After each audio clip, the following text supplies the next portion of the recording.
Hello, dear viewers. Thank you so much for joining me for your daily tarot reading. I ask you to choose the stone that draws you, the one that calls to your intuition, that matches your gut, and we'll begin. I'll put the timestamps in the description box so you can find your pile quickly. For those of you who chose the white and rose stone, we have the Four of Coins, we have the Nine of Swords, and we have the Magician. Okay, so the Magician's the heart of your reading. It's your major arcana, and it is a wonderful card. It's very powerful. It's manifestation. It's, yeah.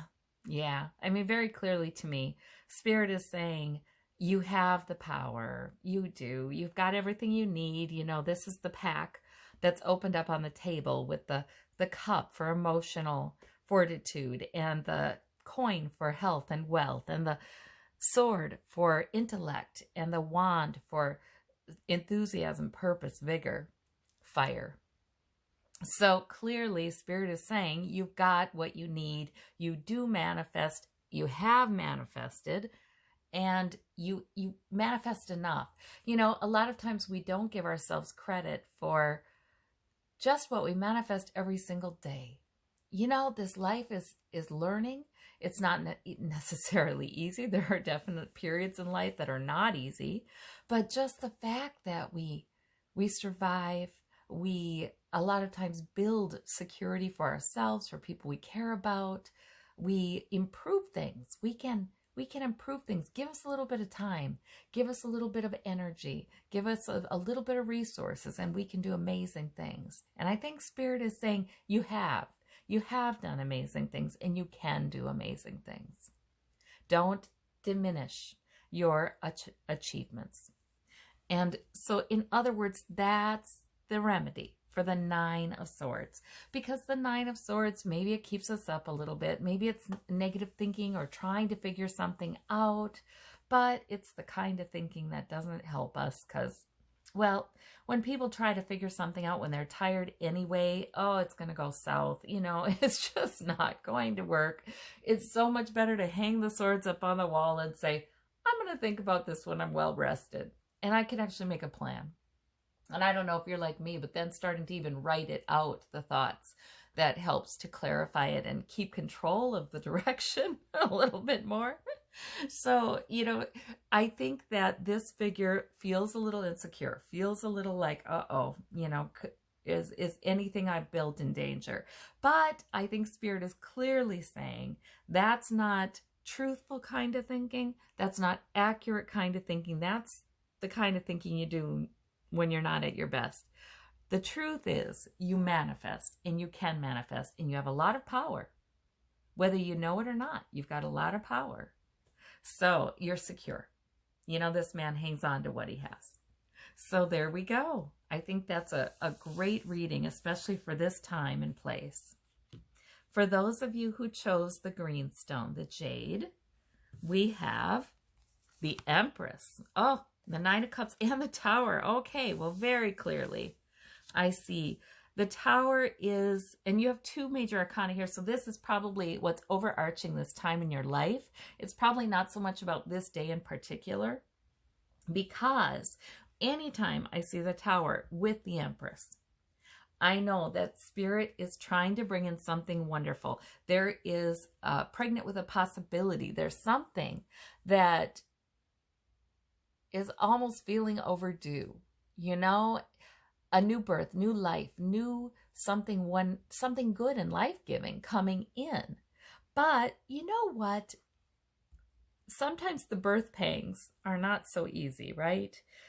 There is a change involved. With the Empress, there's also always pregnant with the possibility, but it's almost like something needs to light the fire to begin the change. And it's not always comfortable. So the Tower could be this time in life where things are changed. And obviously to me, it's not a bad change. It's almost like it's something that loosens the ground so that there can be a way can be made for something you've wished for because the 9 is the wish card. So it's almost like, it's not like you have a bad life or anything. I mean, there's sources of emotional fulfillment here. It's not like that at all. You know, this is the successful merchant. I mean, it's not like you have a bad life. It's that there's a change you've been wanting to bring in, or your spirit has been wanting to bring in, that would be more aligned with your wish.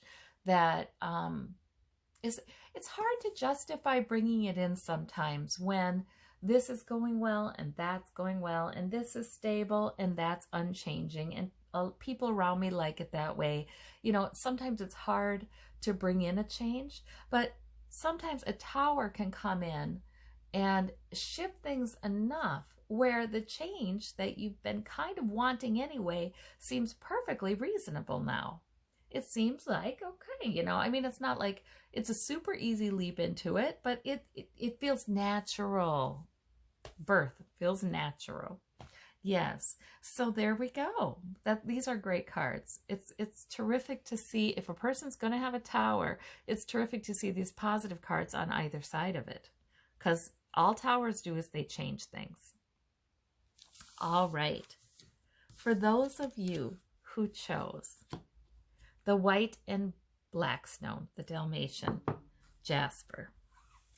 I think it's jasper. We have the death card. We have the hope card. And we have the standing your ground. Okay. So the death card, a lot of times, most of the time, almost all the time, it does not mean literal death. I mean, it can, but most of the time it doesn't. I'm thinking when you're getting the standing your ground card, this death card is simply about, that's kind of an overarching energy, or it's something coming up in you, this feeling that something is ending. It's the death card is sort of, I feel like a lot of times it's acceptance. It's there's an end here, and I've kind of known it, and it's time.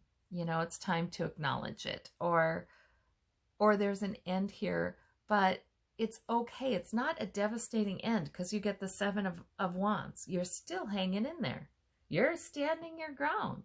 So this is not a devastating end. It may be a difficult end, you know, because the 7 of Wands person does feel challenged. So it can be emotionally difficult. But again, hanging on to your purpose, hanging on to your main priority. Whenever we're in doubt and we don't know what to do, a lot of times the 7 of Wands, this man has got his primary goal. And when all else fails, he knows he just needs to hang on to his primary goal. The Star card is wonderful, you guys. I've got to say, that's when Spirit brings in hope and says there is reason to be hopeful about the future. Even if it's dark right now, because this woman, this is nighttime. She's doing this by starlight. So even if it's not so very bright and you can't see everything, Spirit is usually coming in and saying, please be hopeful. Release the emotions that may be associated with whatever is ending, and grab onto hope, because the sun is coming up in the background, you know? So I feel like this card is reassuring, because if these cards are reassuring, because if you know that there's an ending to something, and it doesn't have to be anything huge, it can be an end to, oh goodness, a certain type of work, or involvement in a certain organization, or involvement in a certain relationship or friendship, or just, you know, the end of a pattern that you've been in for a while and it just doesn't seem to serve you anymore. Hope is coming in. Spirit is saying you have reason to hope and you are standing your ground. So I think that's a reassuring mix. All right. For those of you who chose this gray banded stone, this sort of gray and white banded stone, we have all minor arcana. Okay, this makes sense, especially for this time and place. If people are dealing with quarantine, we have the 8 of Swords, you know, feeling a little trapped maybe, but yet not. You know, that woman, she can wiggle, she could leave. you know, she's not trapped by those swords. She could wiggle a little, get out of the ties, pull up the blindfold and go. But because of her thoughts, she chooses not to. So this can be, you know, sometimes the Eight of Swords is we're held back by our thoughts, we're trapped by our thoughts, and we should look at them. But sometimes the Eight of Swords is, well, there are plans. You know, there are a set of plans that we have that we're deciding to deal with a circumstance that may have us feeling a little trapped for a while until we can take care of those one by one. The Ten of Cups is saying, thankfully, you have built some emotional security. You've built a solid foundation, you and people you care about.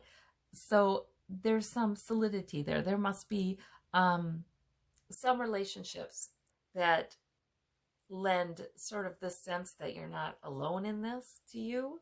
Although this 8, you might feel a little alone sometimes. But in reality, you're not. You have the support, and you've built the support, right? Sometimes this is loved ones from the other side saying, hey, we're here for you too. We're a complete family, because 10 is a completion. But the 5 of coins, now that's feeling like there's a lack. That's feeling like there may be a financial lack or lack of something that lends you security. A lack of health, lack of something. It may feel a little shut out in the cold. So you may be dealing with a situation that challenges your sense of security financially or health-wise. However, Spirit is definitely saying, underneath, you do have security. Underneath it all, you do have security. And please feel that. And please don't be afraid to enjoy interactions with those you care about. Don't be afraid to enjoy being outdoors. Don't be afraid to enjoy your home. You know, please remember that that's there. And the 5 of coins is saying, if there's a lack, well, you do have plans. You do have plans. These 8 of Swords, this is all intellectual planning too. And there will be a time you can walk forward and do those plans. I think that's what this is saying. Also with this 5 of coins, they are near the door of the church where there is abundance inside. There's warmth, there's food, there's sustenance inside. You know, they're near the going in. So that's also a very good card to have when you look at it in that way. I think this is a reassurance.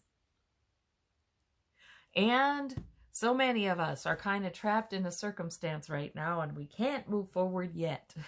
but we have and we will. We have in the past, we will in the future. All right. Well, I thank you all so very much, and you take care. We'll talk to you soon. Bye-bye.